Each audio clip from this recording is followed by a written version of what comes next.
Well, welcome to another review. And in this review, I'm going to review the first issue of the Scarlet Witch ongoing series. Now, I'm going to call it the Scarlet Witch Volume 2, Issue Number 1. Now, now, some of you might be asking, why am I calling this Volume 2? This is probably like the first time Scarlet Witch had a series. Thinking, oh, this is the first time she had a series. Not exactly, no. She did have a couple team-up series with her now her ex-husband, the Vision, back in the 80s. And she also had a mini-series that was published in the early 90s, which, by the way, is collected in trade. You can find it. If you find a trade named Avengers Scarlet Witch, you can read the first line of the series.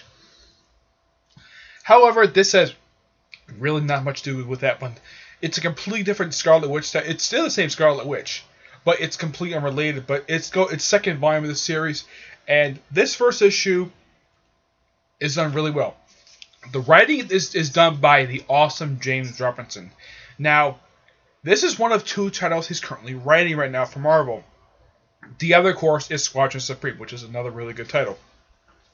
The artwork is done by, in this issue, and by the way, I should also mention, this series is 3 issues in, and they keep changing the artist. I don't know why, but this first issue has, the artist is Benicia Del Rey. That is who the artist is. Basically, the book opens up with sort of a flashback to Avengers number 16. This is the original 16, the one Stan Lee and Jack Kirby did back in the 60s. You can tell by looking at it because Scarlet Witch is wearing her 60s costume. And on the cover, she's wearing one of her most recent outfits. She's gone through at least a dozen different costumes over the years. And she's possibly the first. She was actually one of the very few Stan Lee created heroes who has never had his own ongoing series. Who has his or her own ongoing series. The only female created hero from Stan Lee's era created heroes who still to this very day has never had an ongoing series is the Wasp. Scarlet Witch was another one of those heroes, but now she's got one. Basically, it turns out the flashback was actually just a dream, and she wakes up in a beautiful-looking apartment that Sarah Del Rey draws in here.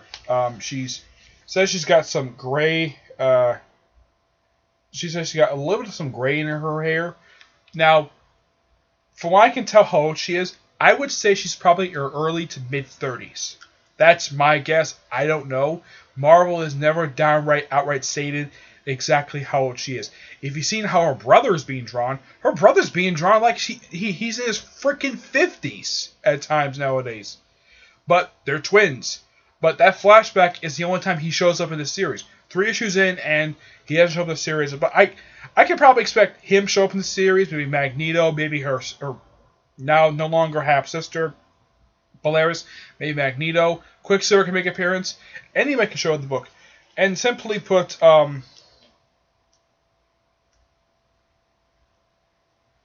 and she just walks around her apartment, and she says, oh, she's a professor. And it turns out she actually does have a supporting character in this book, and who's in all 3 issues so far, and that's the late Agatha Harkness, who Scarlet Witch actually killed prior to disassembled. Yep. Now, apparently where she lived on top of this building, which is not clearly defined, but it's in Upper Manhattan. And she says that it was a great decision of hers to buy the place, and this book is heavily about magic. Oh, I can also probably expect maybe in the future, if Marvel wants to, they can have this book crossed up with Doctor Strange. And when they finally show the title card of the book, they actually show her in her new costume, which I don't have a problem with this current attire. I mean, it has like her tiara thing that she's had over the years. I think this is an updated version. She's got her red cape, but she's got a new outfit, which is fine. I got personal no problem with it. She's just walking around New York, and she comes across a crime scene, and she introduces herself. Basically, in the way she's kind of like a consultant to the NYPD. That's what it's not that right to say it, but that's what she is. and she does magical stuff. She even gets a brief history lesson about something called the Cat Massacre from the 1730s. Yeah. It's a pretty decent so far. I mean, heck, she even performs exorcism on the detective she's working with, and I'm not sure how she somehow detected that he was possessed by a demon. It's not clearly stated, but yeah, this is what the demon is it looks like. Yes, she defeats the demon, and the issue ends with her basically finding out that the witchcraft is being affected, and she has to go travel about. Heck, it's even referenced in here. Reed Richards gets a reference in here of how sometimes she can annoy Reed Richards, and she even stated that I don't know why Robinson wrote this, despite the fact that anybody who read Avengers 500 knows that Scarlet Witch did kill Agatha Harkness, and she's denying it. Maybe it was a different state of her, I don't know. And the book ends with her just walking off, and she goes like traveling around. And this is basically a point where she goes like traveling around. So it's like her going different places. In the next issue, she goes to Greece. Now, overall, what I think of this issue. The artwork is gorgeous in this book. I got handed to James Robertson for having this artist do the first issue of this particular series. The writing is very solid, and I definitely think this is a series for a lot of people to try. I mean, if you like magic stuff, this is a series for you. If you're a fan of Stan Lee and you like his characters, this is a series for you. If you're a fan of James Robertson, this series is definitely for you. And if you want to try something like you're not really sure of it, like, oh, Scarlet Witch, she was in Avengers, why not try her ongoing series? Definitely a series for you. Now, one thing I gotta note is that the artist does not draw Scarlet Witch like Elizabeth Olsen, which is kind of a good thing, because I know that Iron Man is currently still being drawn like Robert Downey Jr. And some of the characters basically drawn like they're actors in the movies. Like there was a cover of Secret Avengers where I think it was Secret Avengers Volume 2, Number 1, where Black Widow was being drawn like Scarlett Johansson. This is one thing I do praise for the artist.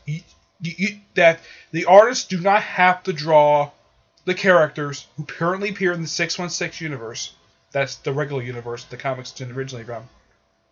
Being drawn like the way they're drawn like the actors who play them in the movies. Now the outfit is, I would say, nothing like what Elizabeth Olsen wears in the movies at all. Basically, this book is not affected by the movies in any way, shape, or form. How the character's designed, the costume she's wearing, it's completely original for the comic. And I do like the fact that James Robertson brought in Agatha Harkness, who is a character who's been sort of a background. She was basically Scarlet Witch's mentor. She's the one who taught her how to use magic, despite the fact that she's also a mutant. Now, the one thing that James Robertson has not given her yet is a love interest. I wouldn't mind that per se, just that I just don't want somebody basically forced down our throats as her love interest. Have it sort of basically develop, like introduce this character, then slowly have it where this person's in love with the Scarlet Witch. I mean, heck, I'm sure that half the males in the Marvel universe, like half the male heroes, are in love with the Scarlet Witch. Heck, Hawkeye has made out with her. He's had sex with her. I'm not kidding. He's actually had sex with her. You have to read New Avengers number 26. The first one Bendis did. Yeah, basically in that issue, Hawkeye and Scarlet Witch have sex, and this is after Hawkeye's resurrection, and that was one of like 2 people Scarlet Witch actually did kill. Well, he's caused death of anyways. But despite that, James Robertson writes her as, even though she's affected by her past mistakes, but she's not forgetting them, and she is learning from her mistakes. Now, I think from the look of the series, they do reference the fact she's still an Avenger, despite the fact she's not on any Avenger team. As a matter of fact, she's not been on any Avenger team in years. I mean, prior to this, when was the last time anybody saw Scarlet Witch? Access, maybe? when she turned evil. Which, okay, that was an interesting move by a part of the writers. Well, at least she was written really well. But I like the fact that her last name is still Maximoff. James Gunn doesn't change anything about the character, except her costume. That's really the only change they've done with her. I don't mind it at all, in my honest opinion. I mean, this is the first of 3 issues. I do plan on getting the other 2 issues of this series. But for this first issue, I am giving this issue a 9.5 out of 10. It's a great start, and it's definitely a good jumping on point for readers. And I think a lot of people would enjoy this. Even female readers might actually enjoy this because she's not written like a typical female character. She's written in character, typically. So I recommend this for a lot of people. People love magic, people fan of Stan Lee's work, James Robertson, or simply just a casual reader who just picked this on the shelf like, this looks interesting. I mean, yes, the cover is not exactly very grabbing, but give it what you will. This is an awesome series, and I could say it's a bit under the radar. I mean, yes, it's known about, people know about the series, but not enough people are buying it, per se, because from the comics that I've heard from, is that the highest selling book right now is Deadpool. And this is like sold pretty much about the same amount as the other books. And I definitely recommend it. Okay? Alright, stay tuned whenever I do my next review, which definitely will be the Punisher War Journal. But until then, see you there. Bye.